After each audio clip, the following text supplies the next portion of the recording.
Hello साथीहरू, अहिले भने चाहिँ म घरबाट हिँडिसकेको छु। यहाँ तल पुलमा आइपुगिसकेको छु र आज चाहिँ मेरो साउथ सिक्किम समाटारदेखिको वेस्ट बङ्गाल सिलगढीसम्मको यात्रा छ साथीहरू। र त्यसकारण चाहिँ म घरबाट निस्किसकेको छु। अहिले चाहिँ म यहाँ तल पुलमा छु। रङ्गित खोलाको नजारा साथीहरू। यो चाहिँ रङ्गित खोला बढेर यत्रो ठुलो भएको छ। यता चाहिँ साउथ सिक्किम हो,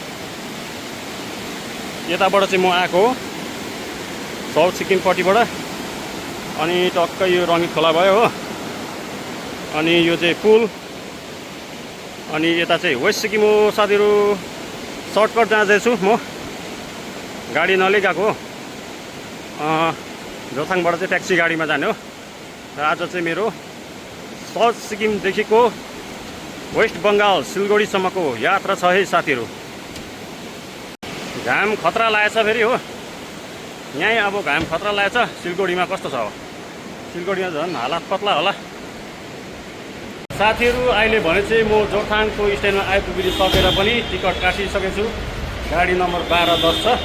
अब यो गाडीमा चढेर चाहिँ जाने हो। सिलगढीको गरम चाहिँ कस्तो छ पनि अब साथीहरू। अहिले भने चाहिँ म सिलगढी आइपुगिसकेको छु र आज चाहिँ गरम अलिकति कम्ती रहेछ पानी परेकोले गर्दा। अहिले चाहिँ म यहाँ 2 माइल चेकपोस्टमा छु।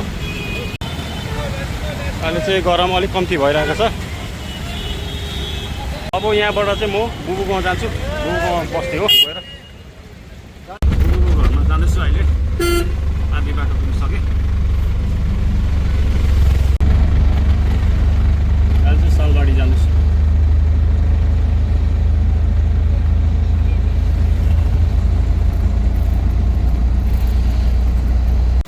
साथीहरू अहिले भने चाहिँ फाइनली बुबु घरमा पुगिसकेको छु। यहाँ हुन्छ बुबु। अब चाहिँ दाजुभाइको गफ हुन्छ यहाँ डह्रो।